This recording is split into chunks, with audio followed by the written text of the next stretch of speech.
So I come into the office today, and the horn is like, it's like this. It's like, I come in today and this is what it's like. Is that any way to leave somebody's office at the end of the day? I mean, I know you were trying to get out of here in a hurry, but what, you got a call from who? Sorry, whom? Elections Canada. Why? Elections Canada wants to use my office as a polling station. Why? For when? September? Oh, we got to talk about that. I don't think we're ready. All right. Well, we'll talk about it later. Every day you wake up, there's something new. Election on the horizon? Could be. You want to go to the polls in September? You might be. Well, we'll talk about more on that a little bit later. Hey, by the way, other things to talk about. In particular, this is Season 2, Episode 32 of Niagara 411 Live with Sterry. That would be me. We are fueled by Gale's Gas Bars. We are powered by WeeStream and supported by our so patient and loyal sponsors.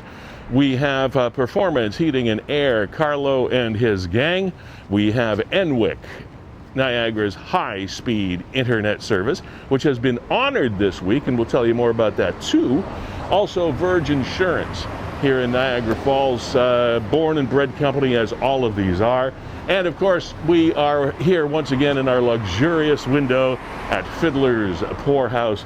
And again, thank you to Nick and all of you contributors to Niagara 411 for making this Niagara 411 Live possible this week, as every week that we do this. Going to introduce you to some pretty special Niagarans in the next 90 minutes. So I hope you can stick around, be a part of the show, click in anytime you want. It's an open program, and we'd love to have you join us. So we'll be back in a minute.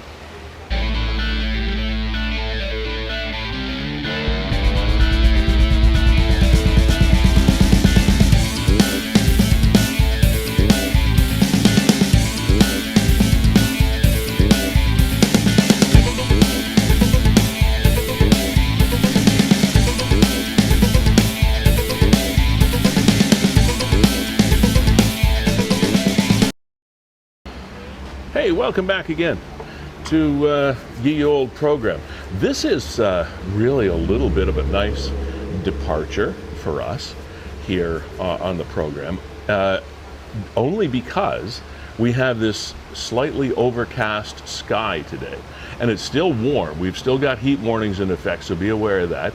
It's still humid, etc., but we've got a little bit of a less intense heat, if you will, pouring in through the window here at Fiddler's Poorhouse, which is kind of nice. Welcome to the show. Want to start off the program with posting from Niagara 411. This was put up, as you can see there, about 30 minutes ago. A drowning incident in the Niagara Gorge. Update number 2 came in about 30 minutes ago or so. Update number, it's a little bit complicated, Kevin, when you got these updates. So yeah, update number 2, August 12th, which is today. So here's the deal. On August 5th, at approximately 10 to 6 in the evening, Niagara Regional Police Service received a 911 call from a member of the public who was fishing on in a boat in Lake Ontario. The member of the public called to report having found a body in the water. Vessels from the Canadian Coast Guard, NRPS Marine Unit, responded to the location approximately 10 clicks north of Niagara-on-the-Lake, between the Welland Canal and the Niagara River. The body of a male was recovered and transported to a boat dock in Niagara-on-the-Lake by the Marine Unit. Detectives from the 2nd District Detective Office and Forensic Services Unit and the coroner attended. The body was sent to Centre of Forensic Sciences in Toronto for a post-mortem and positive identification. The NRPS can now confirm that the body recovered on August 5th, 2021 has been identified as the missing 27-year-old man from Toronto. Detectives have found no evidence to support foul play in the drowning deaths of the 22-year-old woman and the 27-year-old man. Because remember, we did this story, and the woman was recovered, and the gentleman was not. Well, we've now come full circle, thank goodness, on this case. The identities of the deceased man and woman not being released at this time. They continue to work with the Office of the Coroner. And of course, as per usual, anybody with information can always call 688-4111. All right? So at least there is some closure. It's never good, but at least there is some closure. Also want to welcome to the program the gentleman you see on the right side of your screen, our chief cook and bottle washer here and partner in crime, Kevin Jack of WeeStreem.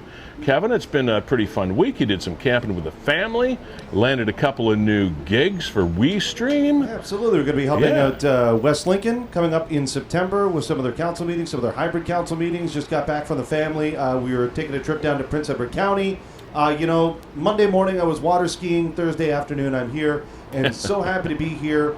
And on the heels of what it was you just talked about, Lee, so many people watched the compelling interview that we did last week with Kimberly Venditti. With Kim, yeah. Who lost her daughter, April Kirkwood, back in 2018. And I thought her perspective was a very unique and a very valued one. And I'm glad so many people radiated towards it because... Me too, yeah. Very powerful conversation that we had with Kim. And I had some people contact me privately off the air and off the public social grid, if you will, who were more than interested in following up on a thing that we talked about with regard to some sort of memorial tribute to people that have lost their lives as a result of the Niagara River. And I can tell you, Lee, because WeeStream also provides streaming services for the city of Niagara Falls. At their council meeting this week, Councillor Mike Strange brought the issue up. So at least it's hit the city level. I'm not sure whether it's city jurisdiction, whether it's Niagara Parks jurisdiction, but I think staff is coming back with a report. So people are taking notice, and maybe there will be change in the name of safety. Yeah, and so there should be. And I believe that to regurgitate what we talked about last week with Kim, is something as powerful as names and ages of people that were taken far too soon, irrespective of the circumstances, by the river, will give you pause. Like, I'll never forget when just any memorial makes your mind and your nervous system tingle a little bit. Now, I'm talking about something on a really large scale here, but I'll never forget the first time I saw the Vietnam Memorial in Washington, D.C. I was speechless. And it's just a bunch of names, just a bunch of white names on a black granite wall. That's all it is. But it's so powerful. The USS Arizona at Pearl Harbor off Hawaii. It's like, okay, wow, this is, I'm standing on top of people's graves here. These things hit you powerfully, and I think a memorial to those that have lost their lives in the river, and there have been many over the years. Read the story of the Hill family and all of the people that they saved, but they weren't able to save everybody. For people hiking in that area with all of the other signage, I really do think that'd be a very powerful thing. So yes, thank you to echo Kevin, to all the people that came back and watched that interview with Kim Venditti, because she was so well spoken and so graphic and explanatory of what it was like to lose a 28-year-old daughter to the Niagara River. On a happier note, I would like to congratulate, before we go too much further in the program, and I forget to do so, I want to congratulate the gang at Enwick High Speed Internet. They are now a Business of the Year award finalist in Lincoln. And I don't know how, this is run all, of course, through the Chamber of Commerce there. And I'm not exactly sure how the rest of the voting happens, but anyway, a tip of the chapeau to Scott and the gang at Enwick, and we're very, very happy to have them be a part of the program as an ongoing weekly sponsor of Niagara 411 Live. So that's great. Good luck. Hope you make it. Hope you make it to the top. Well done. Kevin, coming up on the program today, I don't want to waste too much time before we tell people what we actually do have for them today. You may have been exposed to, not sure how you could have missed it, but nevertheless, in case you haven't, there's the Justice for Deidra Ann Smith.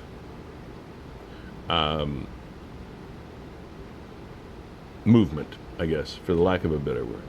We are going to be speaking with Tasha Davidson, who is a sister to Deidra Ann Smith, and we'll tell you Deidra's story and we'll tell you Tasha's story as well. And a couple of young folks who did a great job over the past week, Estelle and Evie, were in the Casablanca Beach area, and there was some people in trouble on a rubber raft out in the lake, and they happened to play a role in helping these people survive. So I thought it would be kind of cool. Kevin and I thought, yeah, let's get Estelle and Evie on and find out exactly what's It was going just on. a small little post on Niagara 411, but it was very scary. It would have been scary for the girls to sit there and not know whether or not the people on the floaty were going to be rescued, and for the people out there that were being pulled further from shore. I mean, it had to be harrowing, not knowing if anybody's going to come rescue them. And once again, I mean, tied into what we were talking about with regard to the Niagara River. Ladies and gentlemen, it is very, very difficult to understand how bodies of water perform what it is they do every day. We've got this lovely Lake Ontario out there, and it looks like it goes on forever, and it looks quite benign, and especially when it's not stormy. You get a nice hot summer non-blustery day. It's just you think it's like you're up at the cottage. Well, you're not up at the cottage when you're in Lake Ontario. Trust me, you're not. And these folks got into this inflatable, and one would normally think that water runs to ground. Well, it doesn't always run to ground. Sometimes it runs away from ground. So in this particular case, this inflatable started to float out. I don't want to say to sea, because it's not a sea. It floated away from the shore, let's put it this way, instead of toward the shore. And therein lies the problem. One does not expect water to run away from the shore, but these bodies of water do have currents that obey themselves. They don't know they're supposed to go to shore. They just go where they're going. And people that don't know where they are going to, except by sheer luck, end up with a bit of an issue at the end of the day if they're not careful. And so that's what happened in this case. Luckily, as they say, all's well that ends well. Kevin, we were talking about the fact of COVID, and you said when I was wearing the mask in the office and coming back down the street, you said you're still doing the mask, and as a bit of a message, I guess I still am, because indications are, in spite of the fact that we've lightened up a little bit, we're not really out of the COVID woods yet. I think Ontario reported over 300 cases yesterday, in spite of the fact that a few days ago we were down to somewhere into the single digits. It's gone up again, these so-called variants that people keep talking about. Niagara is still okay, but there are still things to be concerned about. You still have to be thinking about things like these masks. I have had the opportunity, as many others have, to have a lovely bite to eat inside restaurants or out on a patio with more people than just 4 or 3 that are members of the own family and all this other stuff. So yeah, it's really nice to have lightened up a little bit. But should you be rethinking your previous position and you're not vaccinated yet, and or you have youngsters at home at the ages of 12 and over, this is an opportunity for you, and this is today. The clinic is open from 9:30 until, 6 o'clock today, Kevin? Let's see. 6, yeah. There you go, yeah. Yeah. at the Pelham Meridian Community Center in Fonthill from 9:30 to 6 p.m. First come, first serve, walk-ins welcome, ages 12 plus, and this means you, first and second dose of Moderna and the Pfizer vaccines. All right, so this is the final day for this walk-in clinic, and yeah, I run into people all the time that still feel that they don't want to get vaccinated, and it is your choice, but it still concerns me a little bit, and it concerns others. But I'm no expert, and who are we to say we can force you into doing something? I mean, we're not living in Stalin-esque Russia or anything. You have your choices. I just hope it doesn't. I just hope your choices don't affect me and my loved ones. That's all. That's where it. What you do with your life it's your call. But you know what I'm saying? Okay. Now, Lee, along those lines, we also had the borders reopen this week. But I think you read my little mind.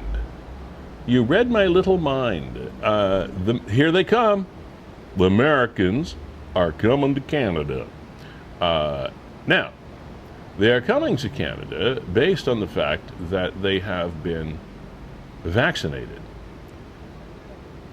Kevin, do we have any official document? Do they have any official document to indicate that they have been fully vaccinated? I don't know. I don't know how the system works. How do the customs officers do this? I don't know. I got that little COVID receipt. That's what I got. All right, I'm kind of holding on to that. Yeah, but I don't know what they have. I don't know what they have either. I don't know what the Americans are bringing over here. Yeah, you just attest to it. I don't know. It's one way at this point, right? We're letting them come over here, but we still can't go over there. Is that right? What's up with that? Yeah, what is up with that? And they're the ones that are getting 100,000 cases a day. How does this make any sense at all? It makes no sense at all. Like, Why? What am I missing? What kind of pressure was the Canadian government put under by the American government to allow Americans to come in for non-essential purposes? Vaccinated or not? I don't get it. We can't do the same in return, and our vaccination levels are better than theirs. There's something somebody's not telling us. And I don't want to be, I don't want to sound like a conspiracy theorist, but I guess I just did. I don't get it, Kev. I thought we were going to hold out till the final day, like the final judgment, as the, imagine a world, and you do this final judgment, boom, boom, boom, and that's when I thought we would finally open the borders. Yeah, I don't get how it's only one way. That just is completely illogical for all the reasons you've already pointed out. It just, what? So they're coming here, yeah, and they're the ones with all the cases. Yeah. I mean, I get it, right? There's a lot of people, a lot of businesses, a lot of families that depend on tourism, especially in Niagara Falls and Niagara on the Lake and what have you, and a big portion of that is American tourists, but come on. Yeah, no, it's it makes, well, dare I risk repeating myself, I shall do it again. I've said on this show, and I've said to people in my rec room lately, if you try to make sense out of this, all you're going to end up with is a headache. Because there are so many things that don't make sense. Speaking of that, what I was talking about with my assistant on the phone in the office down the street before we got this shindig underway. Here's the latest news. The latest news from Ottawa is the fact that your Prime Minister is going to be calling a flash election. They believe it's going to happen on the 20th of September. Next month. Next month. They also believe, the universal they believe, that it is going to be announced on Sunday, 3 days from now. So, now this actually does makes a little bit of sense. From the Liberals' point of view, it makes some sense. Because a recent poll, I guess as recent as 2 or 3 days ago, I did see that the Liberals, the federal Liberals, had about 37% support in across the country. That's a pretty decent level considering the other parties are down around maybe 18 or something. So, I mean, that's a pretty good lead. So, anyway, be ready, because as of Sunday, it may become official that you're going to the polls on the 20th of September to elect the MP for your area. And then, of course, we know that in June, at the very latest, in June of 2022, you're going to be going to the polls to re-elect Doug Ford or elect a new premier for Ontario, because there's another election coming up too. Joining us on the program today is Tasha Davidson. Tasha Davidson is the sister of Deidra Ann Smith, who was murdered and disposed of by her murderers in early 2018. Tasha, can you hear us okay out there? Yes. Okay, so because you are out in the wind, etc., you're going to have to talk up nice and loud for us, okay? Okay. This is my older sister, Sterry. Okay. Now, you are two of the three people that were charged and convicted in the death of your sister have been sentenced, correct? Yes. Now, those sentences, in your opinion, were far too light. That's also correct. Yeah. Okay, what were those sentences? Remind our people what they were sentenced to.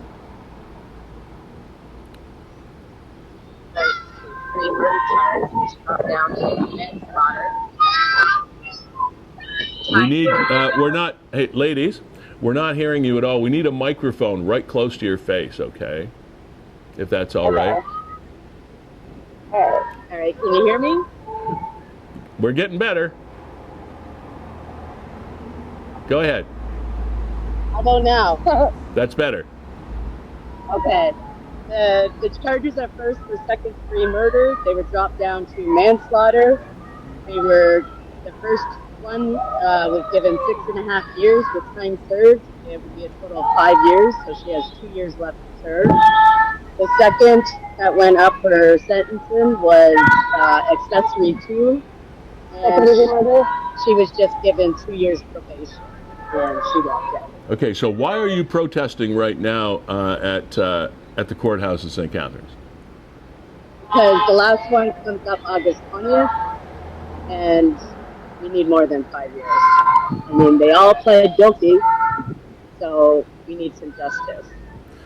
So, do you believe that you're actually going to have some leverage on the courts, or I've seen comments from judges and lawyers, etc., that say because of how the criminal code is written and the way the charges and the evidence are, they're a little bit hamstrung by the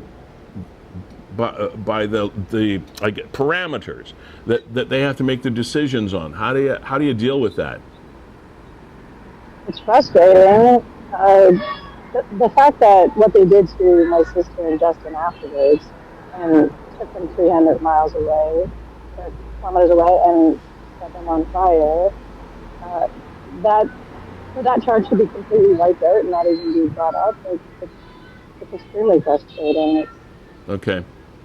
I know we're under difficult conditions there because we're outside, but what is the time frame now? You're protesting today. What do you hope to affect here? Do you think you're really going to have an effect on our judicial system and the judgment of this case? I hope so. We need closure. The 3 girls need closure. My mother needs closure. Even with the deal, it's ultimately the judge has the last say on how much time is served. Yeah. So just hoping that he hears us. I mean, our victim impact statement seemed to fall on deaf ears today. And that's how I felt after the first 2. So. And what's the what's the date for the announcement of the verdict or the sentence? August 20th. Pardon? August 20th. August 20th. All right. Tasha and sisters, thanks for joining us. I won't put you through this any longer. You Godspeed. Good luck. We will be thinking of Deidra as you are, and thanks for coming with us today. Thank you so much. All right. Bye. All right. Too bad we didn't have a bit of a clearer feed there, Kev, but... yeah, it is too bad. Here, I can show you. But I think we got the point. 2 murders, and they will only serve 5 years in total. Now, there are a lot of, and justice for Deidra.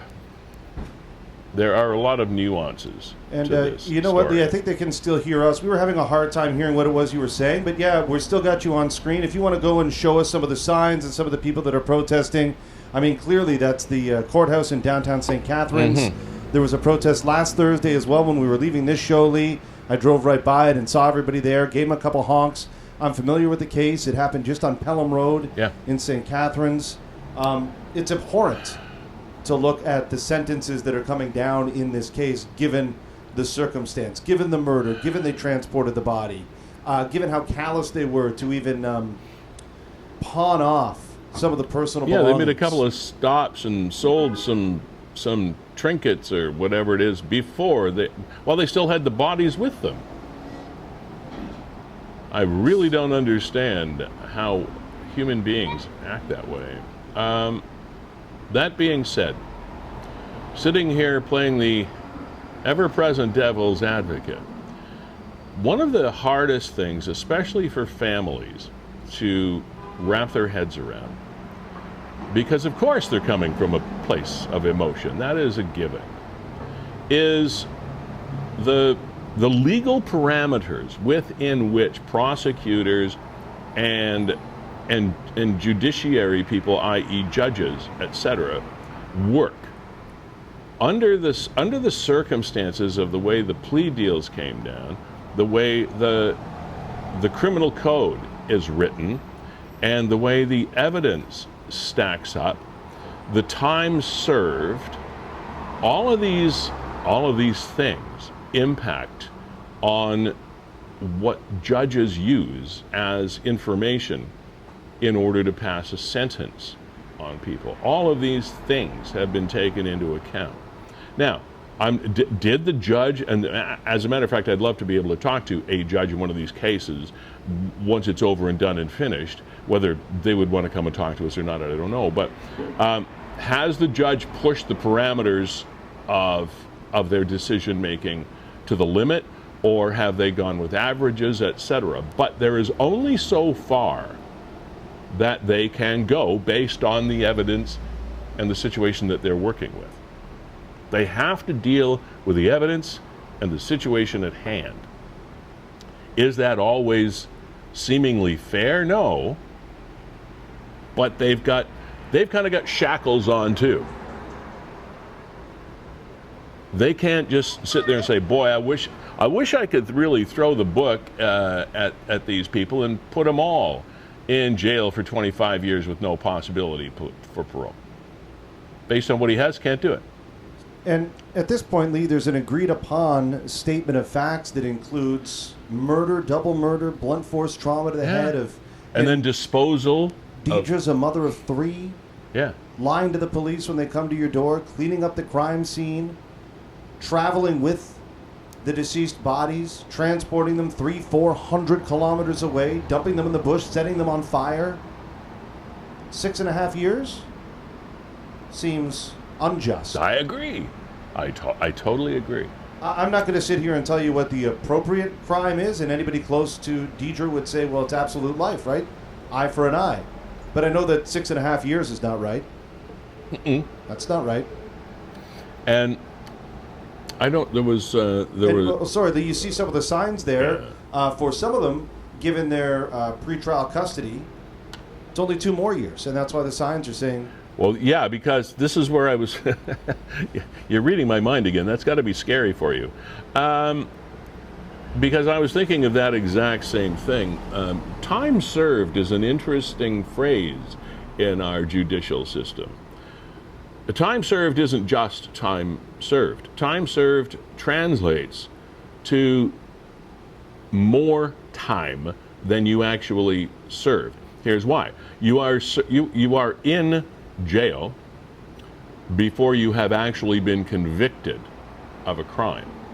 So the way the code is written, the way all of these things are put together, is the fact that a day in pretrial custody is worth more than a day in post-trial custody, because you haven't been proven guilty yet. You are technically incarcerated as a not guilty. I didn't say innocent. I said not guilty person. So the legal system gives you more time accredited for that. I can't remember whether it's a day and a half or 2 days. I don't know what the ratio is, but that's how that works. I mean, and you see some of the people here in the images. The one there, honk for my daughter. I would assume that is Deidra's mother. Yeah. Deidra herself was a mother of 3. I'm not sure whether everybody wearing the Mama's Girl shirt would be Deidra's daughters, but I mean, this is a family story. This is a human story that touches a lot of people right here in St. Catharines and Niagara. And to walk it back a little bit, this was something that happened shortly after a New Year's Eve party. It wasn't on New Year's Eve, but it was by what, January the 2nd of 2018. And there had been some partying going on. Nobody is saying that everybody made the right decisions. There was obviously some alcohol and drug use involved. The feeling is, or the understanding is, that the upstairs neighbors were responsible for the murders of these 2 people. And then it would appear, realizing what they'd done, they decided to try to do their best to remedy the situation. And by that, it meant taking the bodies out of the apartment, putting them in a car or vehicle of some sort or whatever, and taking some of their goods. There was some conjectures that allegedly there were some drugs and money involved. I don't know. Godly. I mean, I don't know. If your heart's not breaking right now, if that's Deidra's daughter, I'm just... And then you drive for hours, still probably laced up on whatever it is you've been ingesting. Go to a pawn shop, you pawn some of these people's things, and then you bury them, light fire to them, and throw wood on top of it. We're not exactly talking about a crime of passion that somebody was out of there was thinking that went into this. Now that's Tasha. Is that you on the screen there, Tasha?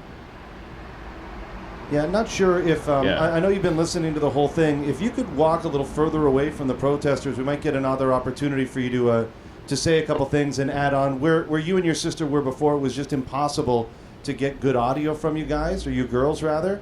And maybe you can clarify some of what we were seeing there. It looks like your mom was out there, your daughter was out there. Maybe we have. You tried now, Tasha? This is the first time my mom's been out in a long time. Yeah, she's had a hard time since the last year to even function. It's really good to have her out there to push her. It's still kind of tough to hear you, unfortunately. We apologize profusely, but the images are very powerful, and we'd encourage you. Maybe if you walk a little further away and the background noise isn't. It's almost like you got to yell at us from into whatever microphone you're using. I don't know what it is, but. That's my phone. It's just your phone, okay? Can you hear me now? Well, you gotta you have to almost eat it. Sorry. But you've been listening to our coverage. Is there anything you can add to what you've been listening to? I know that everybody, the reporters, I know that they try to get it right with what had happened. My sister, her birthday was December 31st, so New Year's Eve was her birthday. She had her youngest with her. They celebrated upstairs and no partying that night. She had her daughter there. And then the next day, she dropped my niece off at the paternal grandmother's. I went back home, and that was the last we could. Okay. We searched for 21 days. We filed a missing persons report, and that was when we found her on January 21st, and we were given the news on the 24th. All right. Sorry. No, it's just everything that transpired afterwards. You know, we had hoped that we were able to do what they promised at the beginning, but just with witnesses and lack of evidence, I guess. I don't know. It's frustrating that all three were offered the deal. It was only originally given to Lindsay, and then the other two took it. Okay, Tasha, we're gonna have to call it there. Keep us posted though on any feedback that you get from the authorities as a result of your protests out there. Okay. Okay, thank you so much, guys. Yeah, and I'll apologize. You know, sometimes technology is not our friend, and today it kind of failed us a little bit. I still think it was very powerful, though, especially the imagery, and maybe we can get you on again at a later date. Yeah. Well, thank you. Oh, you're welcome. And there is Deidra Ann Smith right there. And you know, people don't always, none of us, always make smart choices in life on any given day, at any given moment. Take the people that were in the raft we were talking about that floated out instead of in. Stuff just happens. And maybe some of these not great decisions led to this tragedy, but nobody deserves to be treated that way and have their life end that way. Nobody.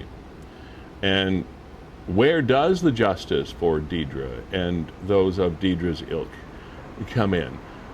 Where is the bar set for judicial people and officers of the court? Should that bar be moved? And I know that's a hard bar to move, believe me. But one might think that these protests that Tasha and her sisters and family are indulging in are a waste of time and effort and emotion. However, they will leave a mark. People will take notice of the fact that these sentences have so far, 2 out of the 3 sentences have so far seemed terribly inadequate. What will happen with the third? Will it be affected by this? All rhetorical questions. We have no idea. And we have no idea what the judiciary has to deal with in making those decisions and what conversations have been had behind closed doors. Because these 3 people did plead guilty, but they pled guilty in such a way as to either they were all telling the same story or they were all telling different stories. And there is Kevin, I think there's a lot of this that's pretty tough for prosecutors and the judiciary to pin down. You know, like to really get a clear picture of. And for the family, that's not satisfactory. I get that. I'd feel exactly the same way. But from a legal precedent point of view, here we are. So. Now my heart goes out to Deidra's family and her children. It's just heartbreaking, and you know, I think when you have somebody taken from you in that manner, no matter the sentence, it will never be enough. Oh, no. But as you mentioned, I think inadequate describes this completely. Yeah, it's just totally inadequate to help people feel that they did achieve justice, that justice was served. But then is there justice possible in the minds of family, really? Is there justice possible for loved ones that are taken from you, not only early? I mean, that horrible faux cancer takes a lot of people early. COVID has taken people before their time. Pneumonia, all kinds of diseases have taken people before their time. But in this way, under any circumstance, can you ever think that justice is done?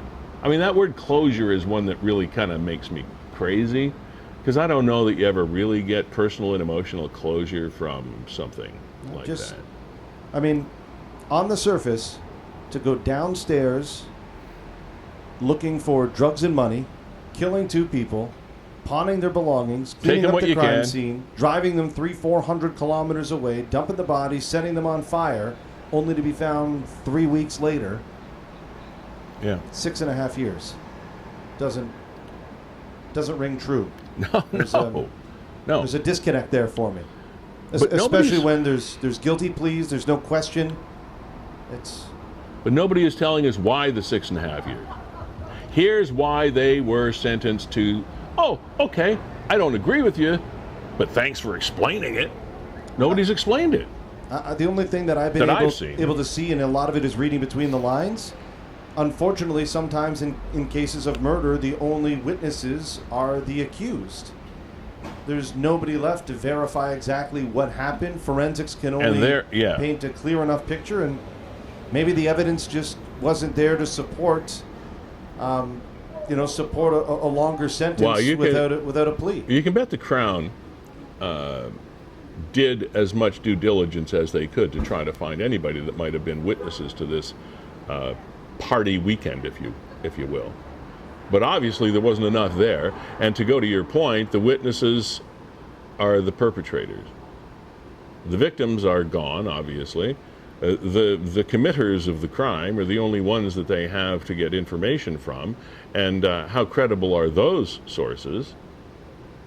So you're kind of left with a bag of air. You got nothing. Now, Lee, just to throw you a lifeline here and just move away from this terrible situation. I wasn't aware that I needed one, but thanks, Kev. Yeah, but the protest is ongoing, and I know they appreciate the honk. So if you're driving by the area, Court Street, downtown St. Catharines, be sure to honk your support. Lots of other crime and punishment kind of happening this week across Niagara. Litany of it, from jewelry theft to gas bars, and I guess we'll start there. Let's start there.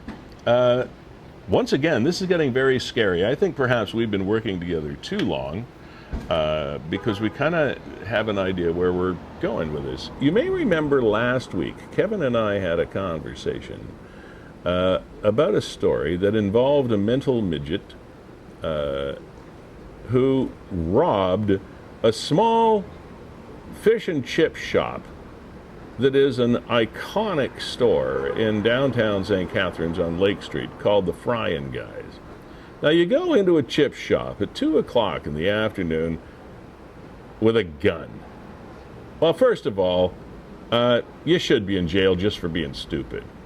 Second of all, now we've got another one. What is this with armed robberies? People would go in and try to rob convenience stores, Kevin, all the time.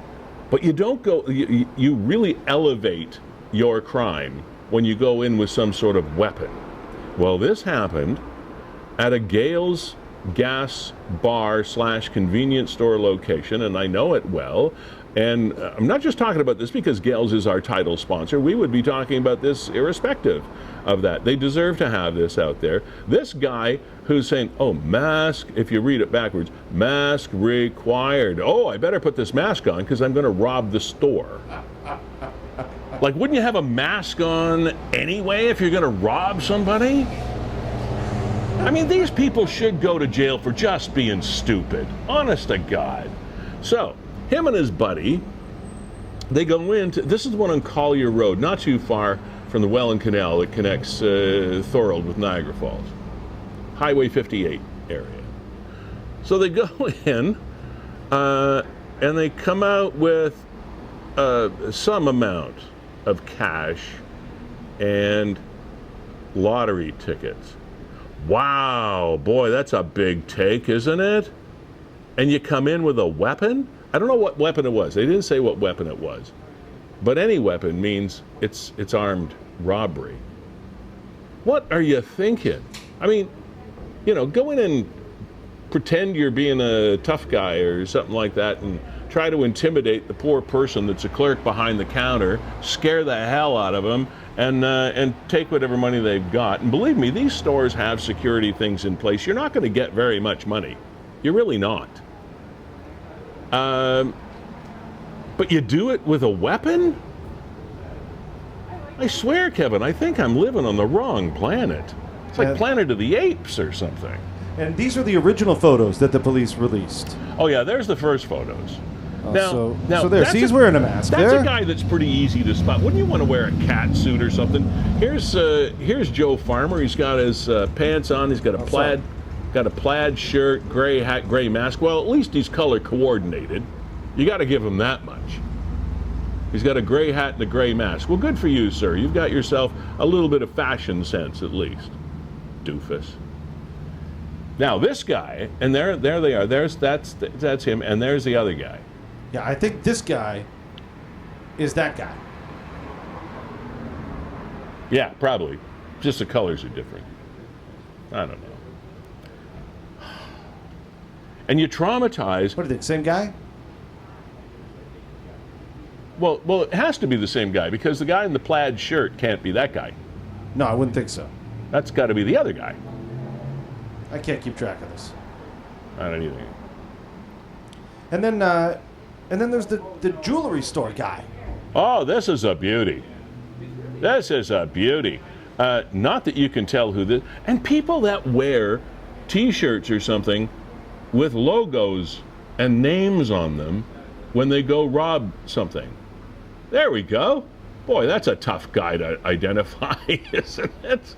So this was this at the Penn Center or was this at the Seaway Mall? This was the Seaway Mall one. So this is the original report from police. All right, so this dude goes into the Seaway Mall, 547.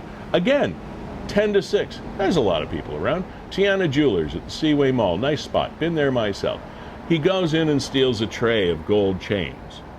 Gold chains are popular today. Why not? If you're going to steal something, whatever. And ran off. The owners are trying to find the suspect. I don't know how they can't find him. You think you'd be able to catch this dude, right? Where's the security at the Seaway Mall? I know they used to have mall security. Is that now also a casualty of COVID that we don't have security people on duty at malls? How do you run out of a mall with a tray load of gold jewelry and now you can't find it? How do you do it twice? I'm sorry, I have these questions. How do you do it twice, Lee? And then twice, because, and you might ask yourself, you mean he did it twice? Yes, he did. He did it to the Penn Center. He traveled from the Seaway Mall, probably got off at Woodlawn there, took the 406, popped off at Glendale, went into the Seaway Mall, and well, let's try this again. At approximately 6:50. Now this is exactly an hour, it's an hour later. The same male entered the Charm Diamond Center. Now that at least has a little bit more cachet, the Charm Diamond Center. Now if you're going to rob someplace, I guess that's a pretty attractive name for a thief, right? So he asked to have a look at some necklaces. Let me see some of your gold. All right, so as a result, he grabs necklaces and ran out of the store. He's still at large. Kevin, this is the Penn Center. We have to have security prowling Penn Center. How does this happen in a mall that big? I have to give credit, though, to Tiana Jewelers. These are some pretty good security photos. Actually, yes. Kudos to you, because we have seen some really, in these days of modern technology, we have seen some really crappy surveillance video, but this is good. So you should either be looking at a guy that like somebody this, knows this guy. Yeah, or, talk to hairdressers, see if they shaved dreadlocks off anybody recently. And what is that T-shirt? Somebody has to recognize that T-shirt. I have no idea. What does that mean? I have no idea. This is like me going in with a mask on and a gun and a big blue hat and a sweater with a logo on it, and they can't find me. And I've just robbed a jewelry store. Are you kidding me? Like, somebody knows this dude. Possibly wearing gold chains. Yeah. If you see somebody wearing more than one, it could be a problem. Could be that guy. You might be a redneck if. Oh, Kevin, I swear, life just gets weirder and weirder. People get stupider and stupider, and I know that's not good grammar, but you know what I mean. Dumb and dumber. Thank you, Electra, for all you sometimes do for us. Okay. Yes, our sponsors. Thank you, Kevin, for doing that. Gale's Gas Bars has been with us since almost the beginning. Certainly as we got this thing ramped up here at Fiddler's Poorhouse, we went into sort of what you might call a second generation of Niagara 411 Live at the end of 2020. And it rolled on into this location, and since then, Gales has been with us. This is season 2, episode 32. They have been with us every one of those 32 episodes, and for that we thank them. And Jessica Friesen, the CEO of Gales, I can't say enough about Jessica's support. She does so much in the community. And I'm not just buttering her up because she's a sponsor. She's a sponsor because Kevin and WeeStream and others do great work on this program. That's why she's here. It's because it's good quality Niagara information, infotainment, if you will. But we do appreciate her being here. She is an accomplished and published author. Her first book was released, and it was her journey through dealing with postpartum depression after the birth of her first son, Eddie, who's now just over 14, almost 15 years old. And totally separate from her role as a CEO of a local company. So she's got, as families do in the summertime, she has a lot of things going on. So we'll probably have a chance to talk to Jessica about that somewhere, maybe our last show of the month, maybe the end of August. We'll have a chance to get Jessica on. Always happy to have them here as our title sponsor. Carlo and the gang at Performance Heating and Air, trying to save you and your family money on those accommodations, because they have local families as well, and it's important for them that they help you and their families with their expertise in the heating and air conditioning genre here in Niagara.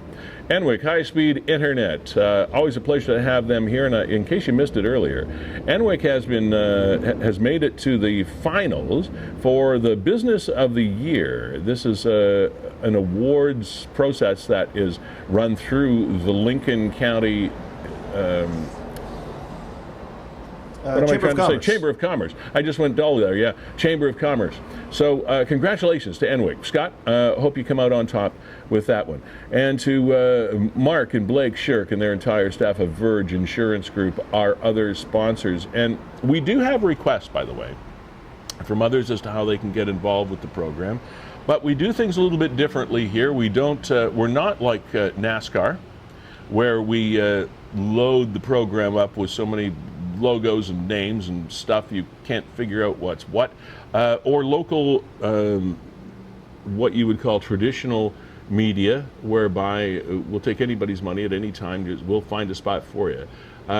We are sold out. This is our group. This is our core group of people.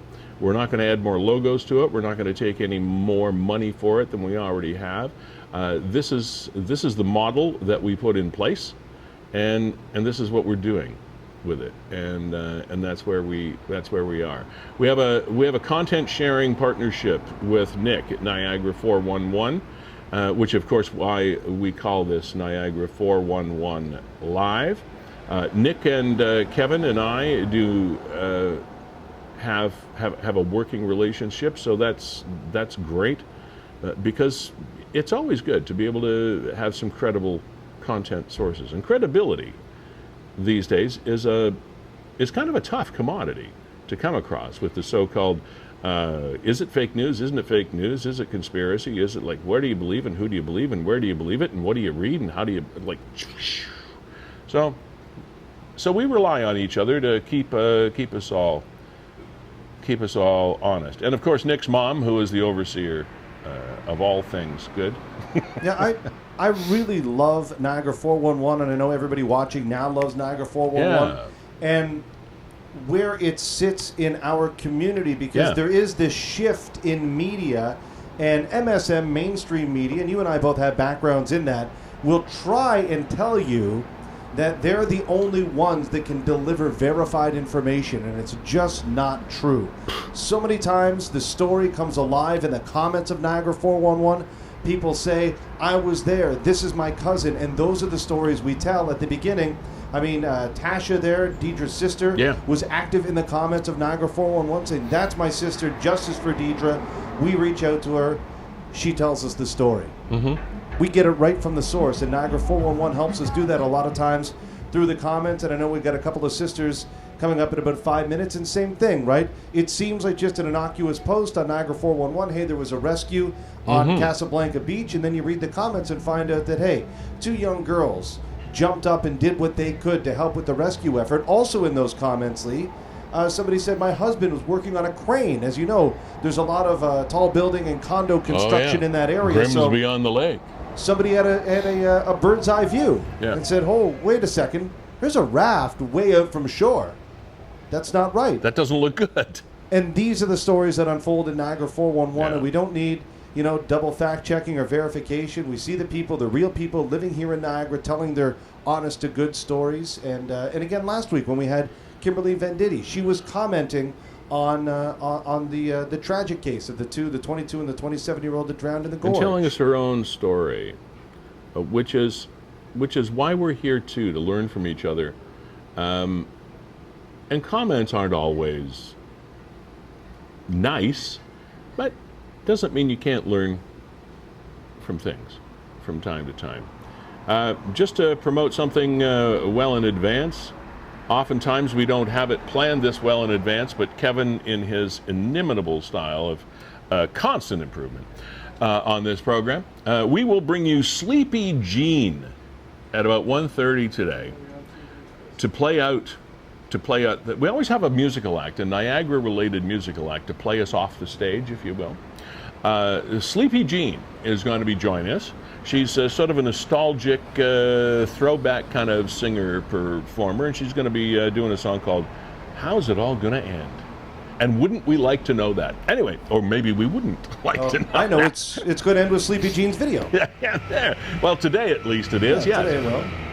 Right. Lee, maybe you want to squeeze in this one, kind of water-related, and I know you were commenting on it prior to the show before we get to Estelle and...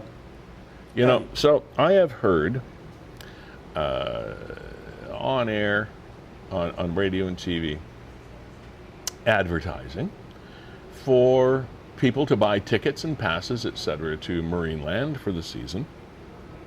All well and good. They're allowed to advertise, of course, and good for them.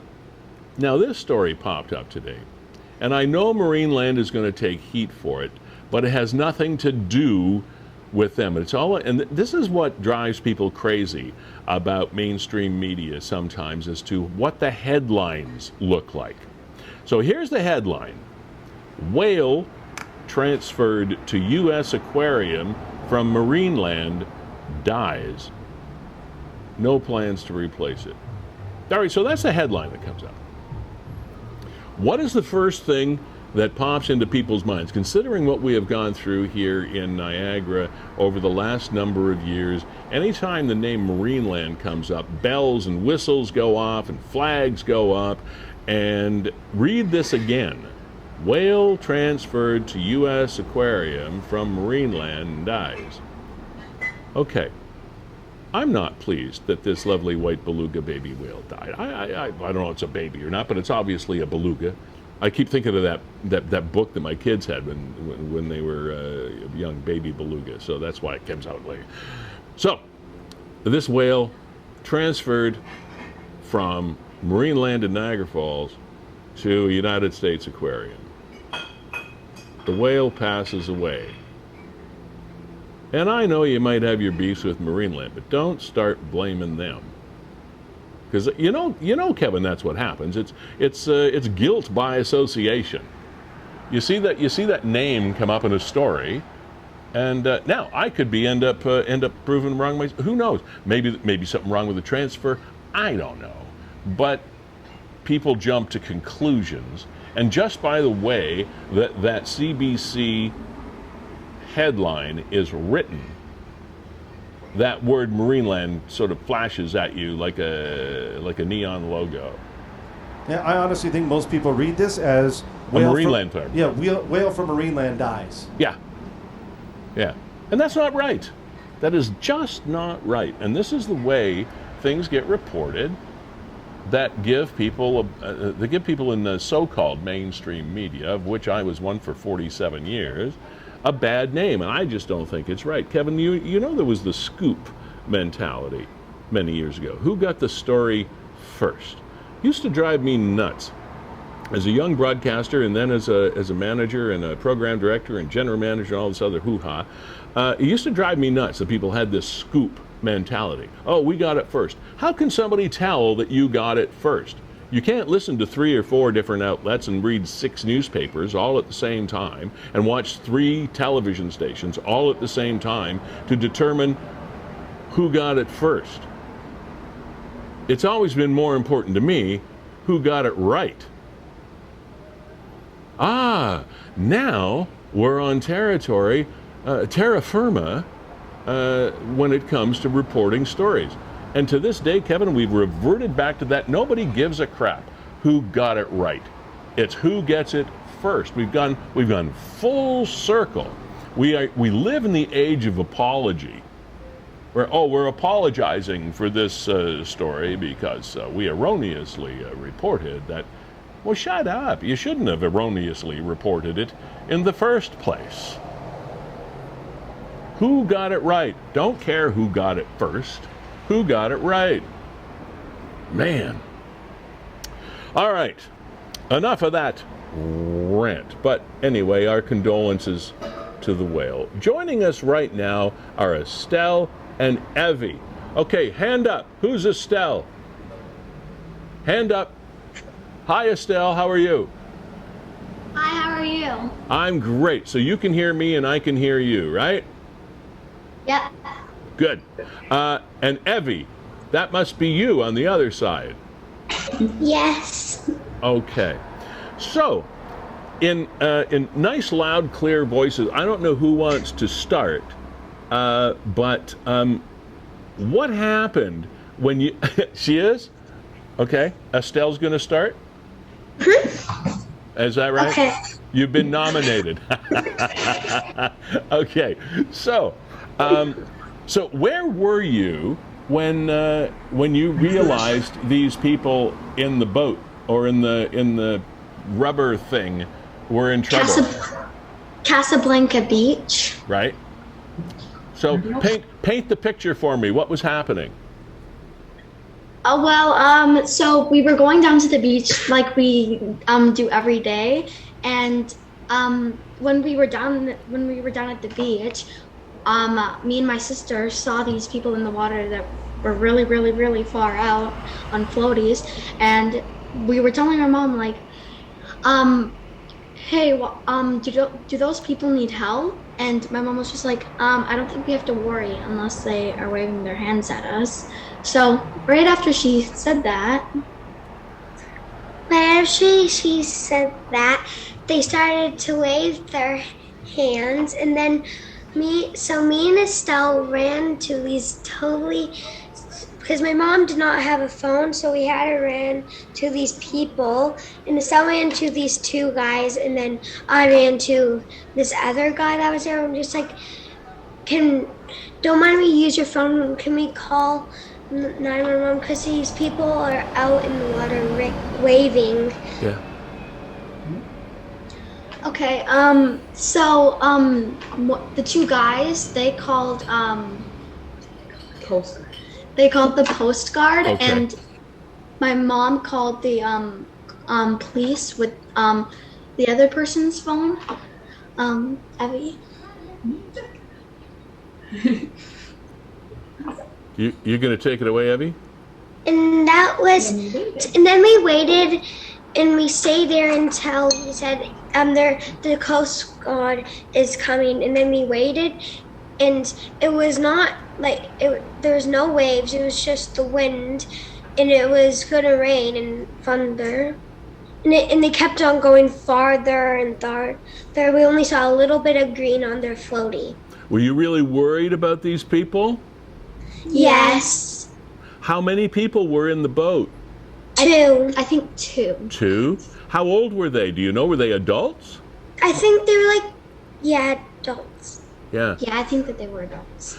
So when the Coast Guard arrived and all of those emergency people, was it kind of exciting? What happened then? How did they do this? They got a boat to rescue the people that were on the floaty. And there was 2 boats. So one went from Burlington and one came from Burlington and one came from Niagara.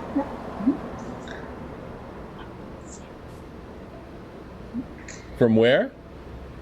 From Niagara. Niagara. Yeah, okay. Right. Exciting?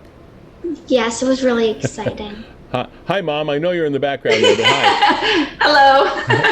Hello. So you guys you two must have been pretty excited about this.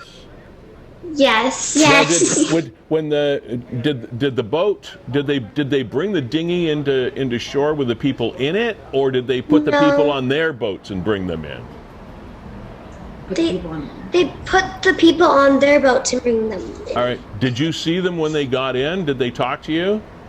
No. No. No. They must have just taken them away, right?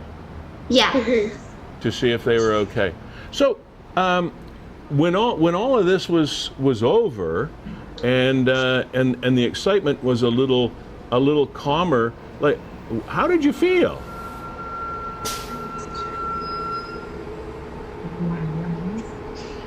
Like, Tell them. wait, I don't know what you mean. Can you say that again? I think we're gonna be on the news. What did you say? I couldn't hear what you said. I just said, how did you feel when this was all over? Oh, we were super excited and we were happy. Yeah. So We were happy that they were safe. good, and so you should. Well, we're happy that you were you were there to help them be safe. Now, do you guys, you ladies, live in Grimsby? Yes. Okay. And you said you go to the beach every day? Yes. Wow, that's pretty cool. That's a nice beach, isn't it? Yes. All right. So, so what do you have any advice for people going through what you two have gone through? Do you have any advice for people that visit the beach? Yes. What is No that? floaties. No floaties.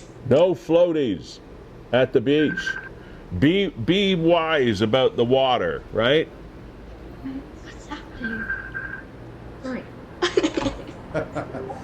Okay. I'm sorry. That sounds like somebody's trying to FaceTime them. Yeah. No, it's all good. So Somebody's saying, "Hey, I see you on Facebook." I see you on Facebook. Yeah, you've got friends watching you right now, probably. Yeah. So, all Yes. right. Now, you two are going to be going back to school in September, correct? Yes. All right. No more learning from home. You're going to be learning from the classroom, right? Right. Yes. Is that a good thing? Are you looking forward to that? Yes. I'll bet. So, Estelle, what grade will you be going into? I'll be going into grade 5. Grade 5. And Evie? Grade 4. Grade 4. So you guys go to the same school. You see each other every day, all day, right? Well, no. Not last year, but I think this year we'll be seeing each other a lot more. Yeah. Okay. All right. Is that good for you? Or do you just ignore each other in the halls? Yeah. Okay. Well, congratulations. We love you. We thank you so much for your service, and you keep doing good things, and good things will happen. Okay, ladies. You have a wonderful day. We promise. Thank you. All You right. too. I will. Thank you very much. Bye, Estelle. Bye, Evie. Bye. Bye. Mom, what do we do? What two lovely young ladies. Absolutely. Yeah. Good thing they did there. A So- wonderful thing. A wonderful thing. Lee, just to put a bow on it here, here is the post in Niagara 411, and you'll see that Estelle and Evie's mom commented on there, and that's how we reached out to them. But the NRP also commented. NRP weighs in. It might seem like a good idea to escape the heat and take a floaty to the beach. Please don't. Everyone is safe, but resources were tied up yesterday for a group that got blown offshore. That's how fast it can happen.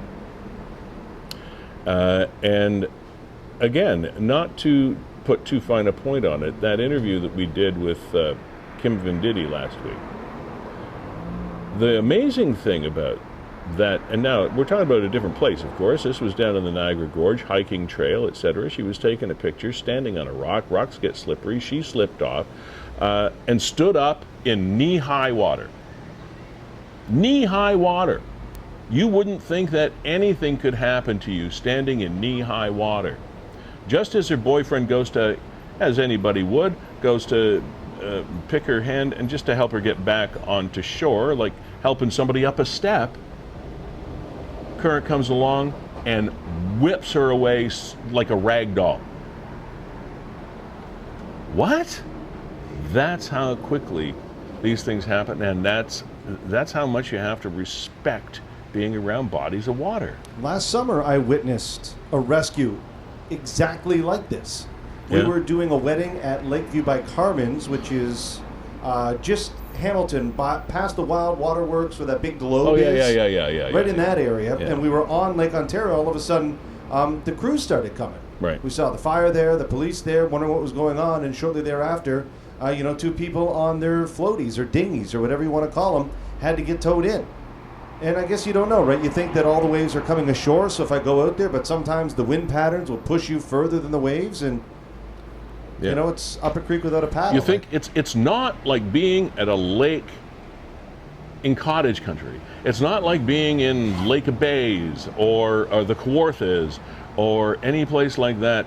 There's some currents and lakes, but there's nothing like being in a body of water that has currents, like a lake. That lake water, I'm talking the Great Lakes, that lake water is going someplace. It has a plan. The Niagara River is going someplace. It has a route. And it's going there pretty damn fast. Even if it doesn't look like it on the surface. You have to respect the water. Kevin, speaking of respecting things, we often get lazy with our internet and social media and email communications, etc. And once again, we are being reminded of a scam that is circulating around Niagara that you should be aware of. I thought we had been able to maybe put this one to bed, but apparently not. And again, the warning comes from the Niagara Regional Police Service. They are warning members of the public to be on the watch for the gift card scam. Now, here's how it works. I'm surprised we're still talking about it. But the victims will receive phone calls from the scammers pretending to be a representative of their bank, advising you there appears to be fraudulent activity on your account. The scammer then asks the victim to allow the scammer access to your computer to review their bank records. If the victim grants remote access, we have a monitor issue going on here. No, can you not see that? I can now, but we're in and out. We've got a bit of a monitor problem. Oh, okay. Anyway, you know what happens if you grant somebody remote access to your computer. They have access to everything that is in there. Okay? So, no bank. Again, here we repeat these things. No bank or official agency is ever going to ask you to give them remote access to your computer. Drug days, just say no. All right. One thing happened to me as well, and actually it's still going on to some degree. Somewhere now, I'm not sure whether they hacked the CRA or which is the Canada Revenue Agency, or whether they hacked me in particular. But one day I woke up, checked my computer, my emails, as I usually do, and there were something like 470 notifications in my inbox that my mail had been undeliverable. Well, first of all, I hadn't sent any mail to be undeliverable. Secondly, I did not recognize the addresses that apparently couldn't receive the email that I never sent in the first place. Are you following this? It's not easy. And it was something that was just completely crazy to me. So I knew that I'd been hacked, or someone had somehow hacked an organization that was using my email. And my email is very public. It's my business email. It's lws@live.ca. I'll tell you the email. You can contact me if you want. It's not some sort of state secret. But I was getting these kickbacks all the time. And I was ignoring it, because I usually ignore this stuff, because I figure I'm smart enough, I can do this. So I just ignored it, erased them, and all the rest of it, and went on about my day. Until one person that had email was a notification, as if I were sending a note from the CRA, to tell these people that I was sending the message to that I had that they had an outstanding payment coming to them. They had money coming to them, and if they contacted me, then I could make all that happen, and they would get their money. Well, I never sent any such email. I don't work for the CRA. It never happened. But it came from my email address. And this one fellow, I guess to his credit, started threatening me, said that you stop these things, and et cetera, et cetera, et cetera. And he threatened my family and my bank accounts and all the rest of it. And basically I told him to go pound salt weren't exactly the two words that I used. But that's how it went. Now, apparently, it's all been figured out by somebody of greater mind than I. And the same guy sent me an email later this morning, just before we went on the air with this show, saying, "Oh, I see what's going on. Sorry, I apologize for any inconvenience I may have caused you or your family." Well, duh. Yeah. So, had I been a little less astute about these things, I might have really, really, really been upset. And he tried to extort me. He tried to say, "I will not divulge all of your banking information, and I will not tell your friends and family, and I will not do this if you send me $2,000. Well, that ain't gonna happen. So that's what's been happening to me personally. And one of the things, Kevin, I think I want to have in a subsequent show, I want to track down somebody that can tell people who to contact when these things happen. Because the worst thing is I know I'm being screwed here. Who do I talk to? I called the regional police. And they said, "We can't help you. It's not what we do, etc. But you can blah, blah, blah, blah." Here we go, Lee. I mean, I don't think we need to go to a subsequent show. Why don't we just answer that question right now from the NRP? Here's who you call. If you received one of these calls, messages, but did not experience a financial loss, please report by calling Phone Busters. At 1-888-495-8501, or contact the Canadian Anti-Fraud Center. All right, there we go. We've answered my own question. I should have already known this, but I didn't. I didn't know that. I didn't know that either. I did not know that you could call the Canadian Anti-Fraud Center. Thank you, Niagara 411 for putting that up there. Yeah.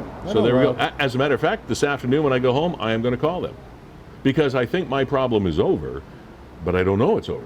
No, but you should. And the funny thing was, we were talking about this off air and saying, so the person at the other end of that email was okay with committing blackmail, but they didn't want to commit bank fraud.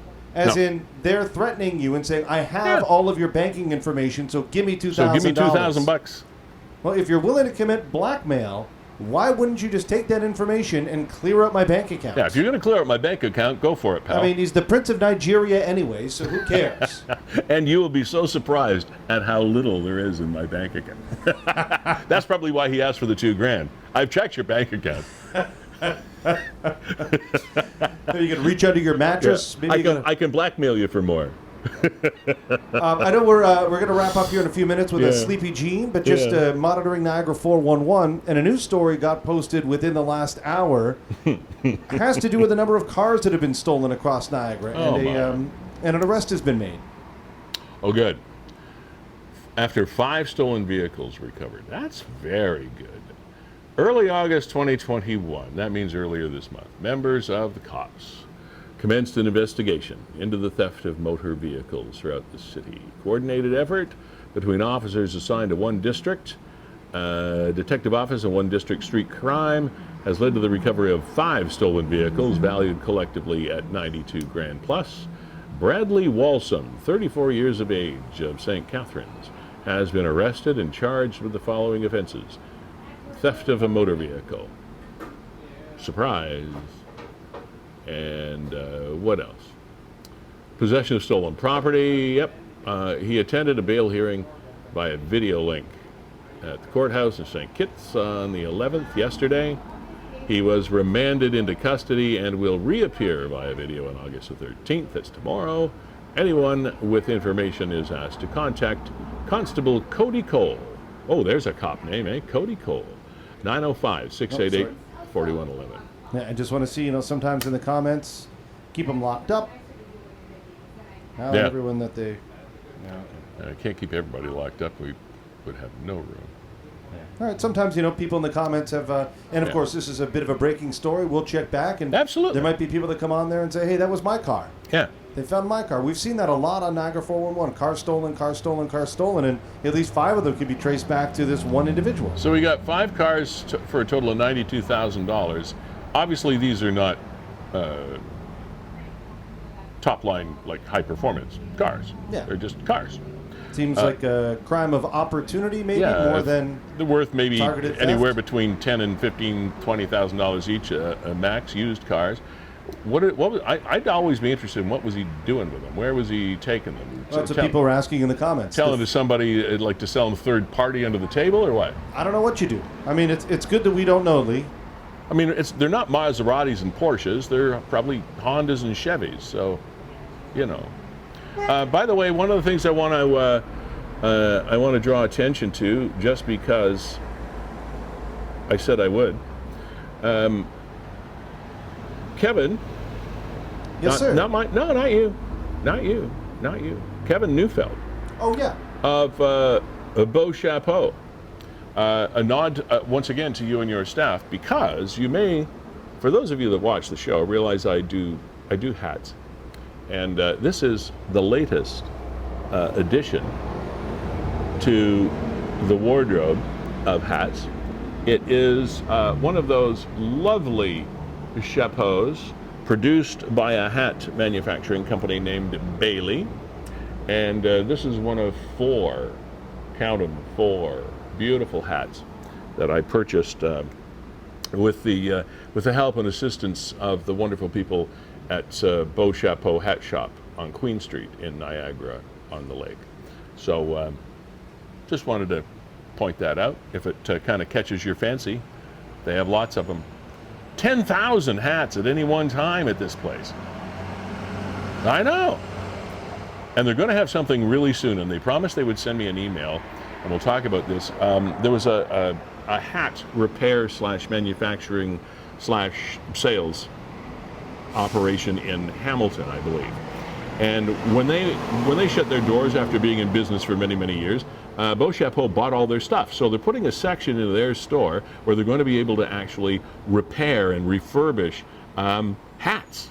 Classic hats, new hat, whatever it is. So I'm really excited about that. I think it'd be kind of cool that you can do, because hats are like shoe repair. Do you know how hard it is to find a shoemaker? I got to peek over your shoulder, see if Errol's is still there. I don't know if it is or not. How hard, Lee? There's one right there. Okay. No, but you're bang on. I think he would be the only person in Canada, maybe in North America, with to the be able to do capability. this. Yeah, to be able to do it. Because we live in a disposable society. Something wears out, you toss it. You buy another one. But things that are dear to you can be repaired. And anyway, that's what's going to happen in the near future at Beau Chapeau. We'll let you know. Anyway, love the hats. Kevin, thank you and your staff for looking after us. Okay, we are going to be bringing you Sleepy Jean.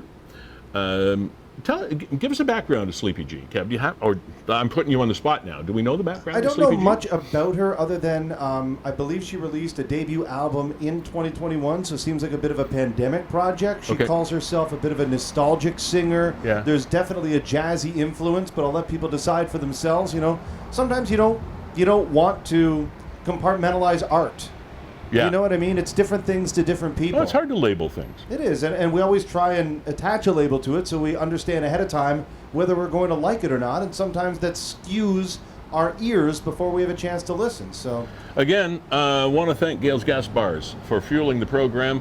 Kevin of WeeStream, Niagara, executive producer and powering this project. Also to the Performance Heating and Air, Enwick high-speed internet service in Niagara. Good luck with winning the Business of the Year award in Lincoln.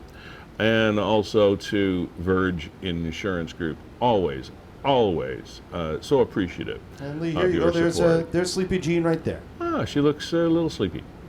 Yeah. Well, resting anyway. Also, I definitely want to thank Tasha Davidson. We apologize. It was kind of a different environment to try to get some quality audio out of there because they were out by the courthouse. But well, we give it our best shot anyway. We'll see. We'll continue to stay with the Deidra Ann Smith story for sure as this plays out. The next sentencing is coming down on the 20th, Believe so, yeah.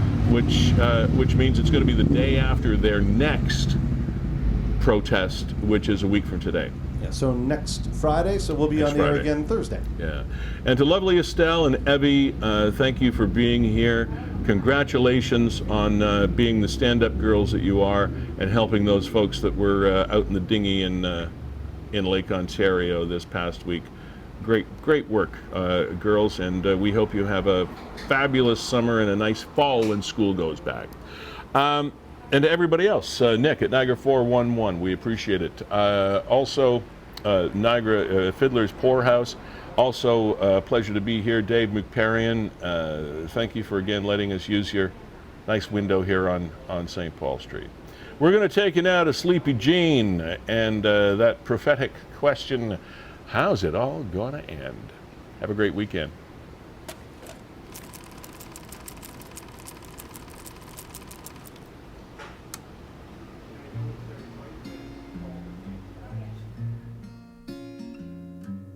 How many times shall we sing the same song? Comes bruised by the swallows, the blood. Decide I'm scared, take. I don't feel your pins break. Watch you pick parts of me from your nails. How many blows am I required to take?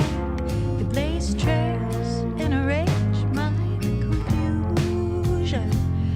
No forgiveness you'll find in my heart, no my mind. I guess I'm just not as you knew.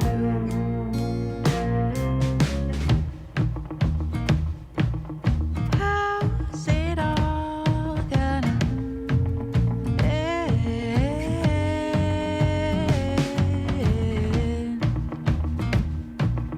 How's it all gonna end?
May you live as you'd lied, paper lining your skies.